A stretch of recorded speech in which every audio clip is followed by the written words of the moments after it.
Graphic novel creators are one of the largest aggregators of comic culture, with their own cinematic universe, superheroes and supervillains, as well as stories of true friendship and treachery. This corporation has been creating for us for more than a decade.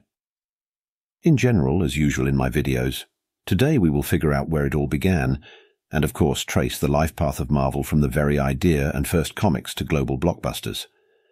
But let's start with the fact that Marvel Comics was founded way back in 1939 by young publisher Martin Tooman, who was part of a group of companies under the general name of Time or Comics. So who is this Goodman? Let's figure it out together. The future founder of Marvel, Moses Goodman, had an unusual name recorded in the census books of 1910. He was born on January 18, 1908, in Brooklyn, New York, the eldest of 17 children of Isaac Goodman and Anya Griffin House, Jewish immigrants who moved to the States in the early 1890s. Although precise information about the Goodman family is lacking, some data has been published in the New York Times, which we will rely on in this video. Moses' father worked as a tailor in a sewing factory, and the family lived in extreme poverty. In school, Moses was nicknamed Maurice, and this nickname stuck with him even after graduation. After school, he immediately began working to help his parents and contribute to the family budget. At first he worked as a clerk at Western Distribution, a company distributing newspapers and magazines on the east coast of the United States. Later, the company expanded its range of services, offering publishers editorial and advertising services, as well as printing, binding, storage, transportation, and international sales.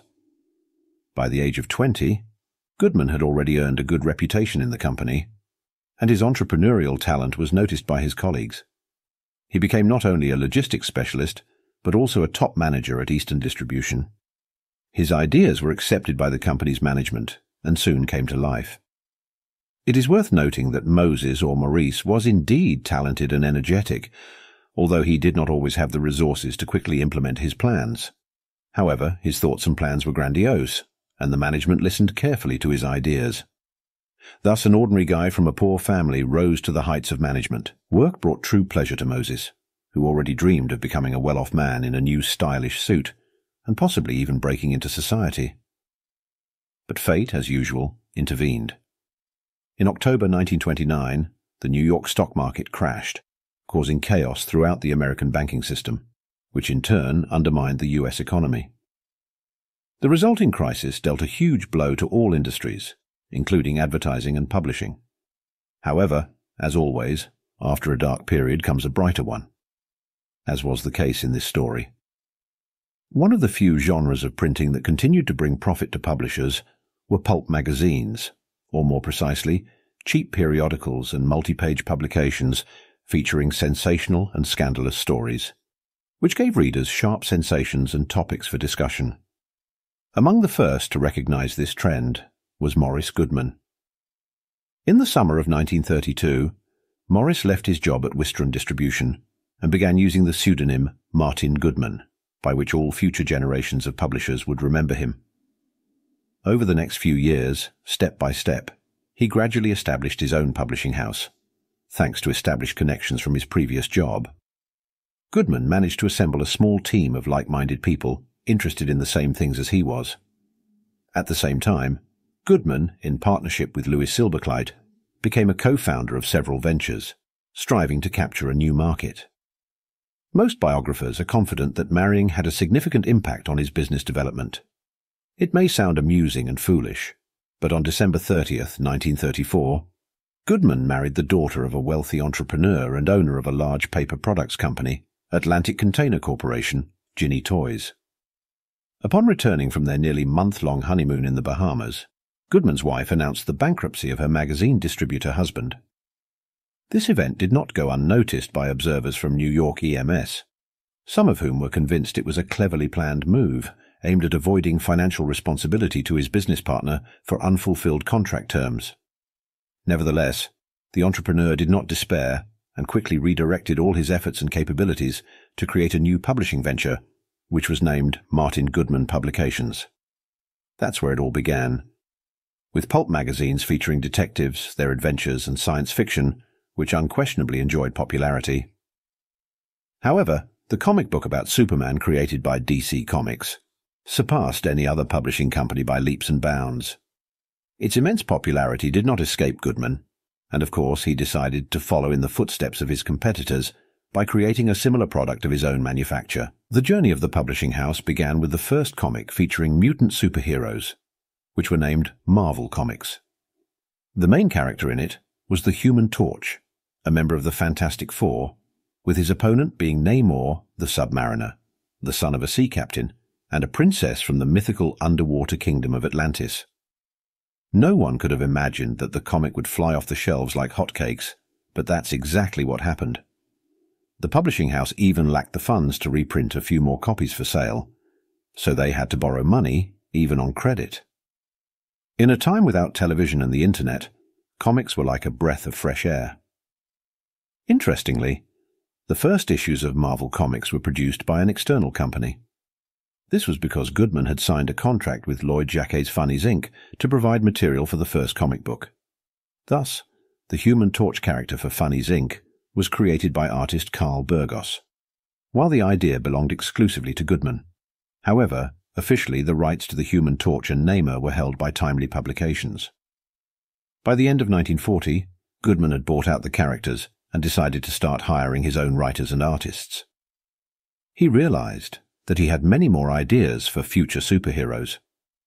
One of them, who has survived to our time, emerged during the start of World War II as a response to threats from aggressors towards the USA. This new superhero was named Captain America. He was meticulously designed by Goodman himself, embodying not only patriotic ideology, but primarily the fighting spirit of all Americans, standing for the defense of their homeland above their own interests. During this period, a new face appeared in the company, a 17-year-old nephew of Goodman's wife, Stanley Martin Lieber. Many were convinced that Stanley got into Timely Comics thanks to his family connections. However, Stanley himself denied this version of his employment, claiming that he got the job almost accidentally after seeing an advertisement in the newspaper. Nevertheless, he undoubtedly became the youngest employee of the publishing house. At first, he was only trusted with filling inkwells, but soon he started working on comics.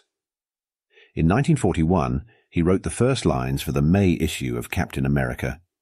He then temporarily took on the duties of an editor.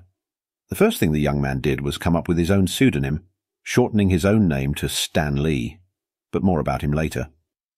For now, let's return to Captain America.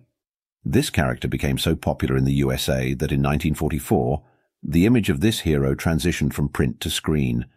However, the on-screen Captain America had little in common with the patriotic character created during the war, except for the costume.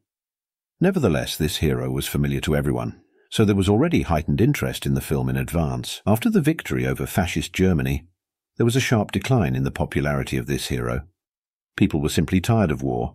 They needed something else. The demand for Maurice's comics plummeted instantly.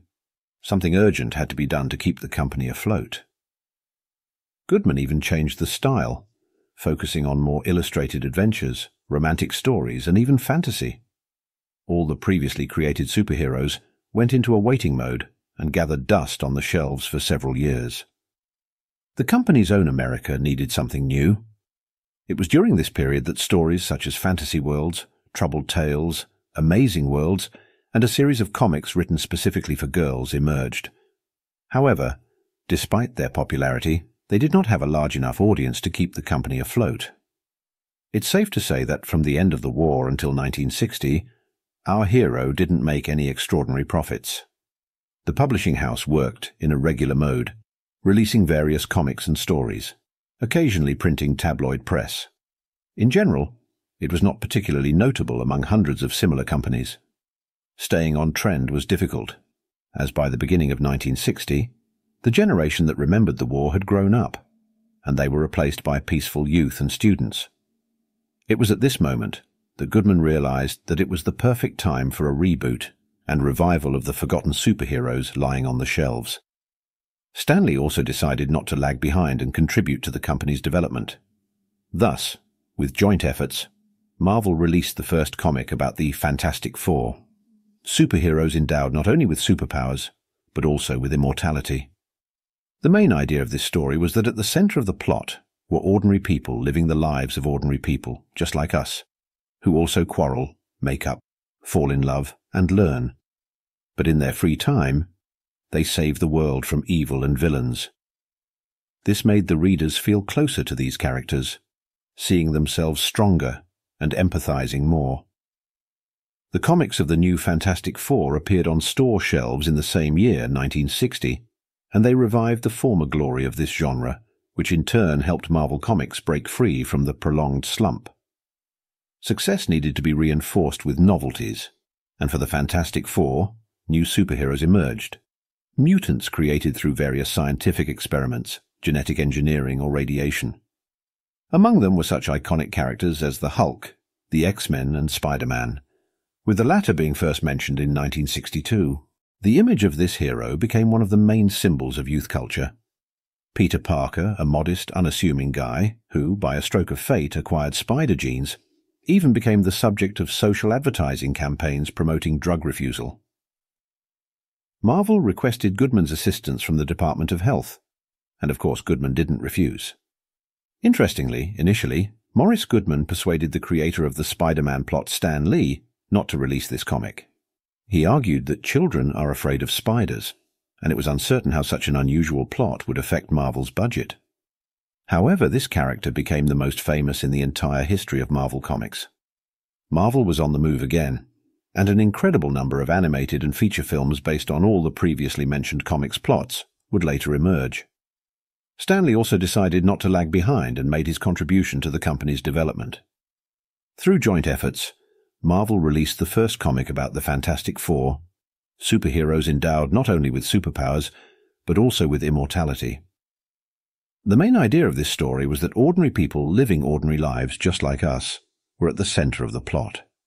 They quarreled, made up, fell in love, studied, and in their free time saved the world from evil and villains. Thus, readers felt closer to these characters, saw themselves stronger, and empathized more. The comics of the New Fantastic Four appeared on store shelves in the same year, 1960, and they revived the former glory of this genre, which in turn helped Marvel Comics break free from the prolonged slump. Success needed to be reinforced with novelties, and for the Fantastic Four, new superheroes emerged, mutants created through various scientific experiments, genetic engineering or radiation. Among them were such iconic characters as the Hulk, the X-Men, and Spider-Man, with the latter being first mentioned in 1962. After the sale of Marvel, Goodman became very wealthy and lived for over 20 years quietly, enjoying his old age and traveling. In 1974, he founded another company, ATAS Seaport Comics, but this project lasted only a year and a half. It is not known what caused the closure, but it is believed that it was simply the old age of the man himself, who was no longer able to launch a new project. With his wife, Jen Davis, Maurice had 3 children, Don, Charlie, and Mo. In turn, his children and grandchildren continued his work, and also worked in the industry. Maurice Goodman passed away on June 6, 1992, in Palm Beach, Florida, at the age of 83, believing he had lived a quite interesting and fulfilling life. He left behind a great legacy of superheroes and comics. But what happened next? Even after assuming the position of leader, Stan Lee continued to create new heroes. Iron Man replaced Spider-Man, but this character was unlike any of its predecessors. He didn't possess superpowers or mutations. Instead, his main weapons were exceptional intelligence and technology. Iron Man, a glamorous arms dealer, did not fit into the anti-capitalist and anti-war worldview. Yet, his outward invulnerability concealed a wounded essence, making him an attractive and romantic hero in Marvel. Marvel couldn't boast of receiving many letters from girls, but if they did, they were all addressed to Tony Stark. In parallel, the duet of Stan Lee and Joe Cocker gifted readers with new stories, and even united all the heroes into one team, the Avengers. After the new team of superheroes who could become invisible, breathe fire, or simply deliver a powerful punch, gained popularity in an incredibly short period, a whole series of characters emerged that still grace the shelves of stores and movie screens to this day. Over the years, the composition of this team changed drastically, to the point where former villains became members. In 1978, the company boldly appointed Jimmy Shooter as the manager. Despite his rather unpleasant character, Shooter helped Marvel regain its former glory. The company began to revive and set the bar higher and higher, with the new leader helping them maintain it for the next 10 years. In 1986, Marvel was bought by the New World Entertainment Corporation, and 3 years later, the son of Forbes McAndrew. At the same time, the first movies based on comics, such as Captain America, Hulk, Spider-Man, and the Fantastic Four, began to appear on screens. Marvel mostly sold the rights to its most iconic characters, including Iron Man, Hulk, Black Panther, and the X-Men during the 90s. Additionally, the company intensified its efforts to sell advertising in its comics, launched an active licensing campaign for its products in Europe, Africa, and the Middle East.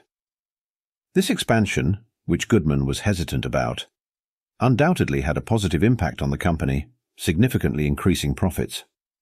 However, as is often the case, the hype quickly passed, and at some point the company began to suffer million-dollar losses. The best artists and competitors began to leave the sinking ship. Toy production in the USA became too expensive, and interest in superheroes disappeared. Eventually, Marvel declared bankruptcy. The only way to save the publishing house was through a merger with another company, which led to the transformation of Marvel from bankrupts into a profitable company during the late 1990s and early 2000s. The future, however, lay not in comics, but in movies. The few films featuring Marvel characters produced by various studios in the late 90s and early 2000s were quite successful. From 2001 to 2002, cash reserves more than doubled, reaching levels unseen for almost a decade. Moreover, by 2002, net income had increased by 300%, while inventories and accounts payable had significantly decreased. But all this was nothing compared to what was about to happen in 2003. An historic meeting took place between the chairman of the board of directors of Marvel, Isaac Operator, and David Mizell, who proposed a simple but highly unexpected idea. Why not create their own studio to independently produce films based on their comics and keep all the profits? This proposal, though initially sounding somewhat humorous, was actually brilliant. Already in 2005, Marvel's management decided to independently adapt the Iron Man comic for the screen. Interestingly, it took a long time to choose the character for adaptation. Initially, they planned to make a film about Captain America, but movies about Tony Stark were something new. Many risky decisions had to be made during the production of the Iron Man film, searching for financing and deal terms with banks, writing the screenplay, attracting Robert Downey Jr. to the lead role, who was facing drug problems and had previously served time in prison. All of this was very challenging and risky, but the result exceeded all expectations. The film premiered in 2008, and in just 17 days grossed $430 million worldwide, marking an incredible success and laying the foundation for the Marvel Cinematic Universe. In 2009, the company was acquired by Disney, and from that moment on, blockbuster films based on Marvel comics began to appear, immediately captivating millions of viewers. Nothing changed in terms of the successful team. They only provided their resources and focused on distribution. The first interim result of the plan to unite heroes in one film was The Avengers, released in the United States on May 4, 2012. The film grossed $200.8 million in its first 3 days, setting a record for debut weekend earnings. Overall, the film grossed over $1.5 billion, making it one of the highest-grossing films in history. Interestingly, many do not know that Michael Jackson could have been Spider-Man in the early 1990s. He tried to acquire Marvel Comics, possibly to obtain the rights to the Spider-Man character, produce a film starring himself, and play the lead role. Additionally, Star Wars creator George Lucas was a big fan of Marvel Comics, and the inspiration for the character Darth Vader came from Doctor Doom. An intriguing fact about one of Marvel's characters, and a sworn enemy of the Fantastic Four, is that after the comic book Zombie was released in 1973, Marvel trademarked the word zombie and obtained exclusive rights to its use in comics. It wasn't until 1996 that the company relinquished these rights. Before that, no one could use the word zombie in their comics.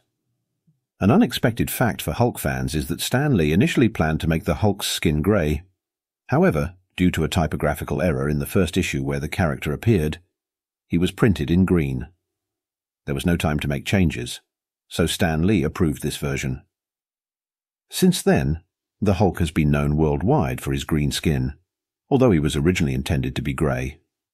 Marvel holds many unusual records. For example, in the last 10 years, there have been 0 bed scenes shown in their films. Instead, there have only been a few modest kisses. Another record is that it took only 11 days for the film Avengers: Age of Ultron to gross $1 billion at the box office. Mark Zuckerberg developed a similar sum over a much longer period of 23 days. These figures reflect the greatness of Marvel. Today, Marvel is practically a monopoly in the superhero content market, owning about 45% of the market share. Despite being bought, sold, and traded over the years, Marvel has managed to maintain the spark that its creator, Moses, instilled in it. Each of its leaders has devoted their best years to the company, cherishing it and striving to support what was created by that poor boy from a simple tailor's family. Marvel is a separate life that people around the world want to live over and over again. That's why billions of people worldwide adore everything related to Marvel. Feel free to share your thoughts on what you've heard, particularly your overall attitude toward Marvel. That's all for now. If you enjoyed the video, please rate it and see you soon.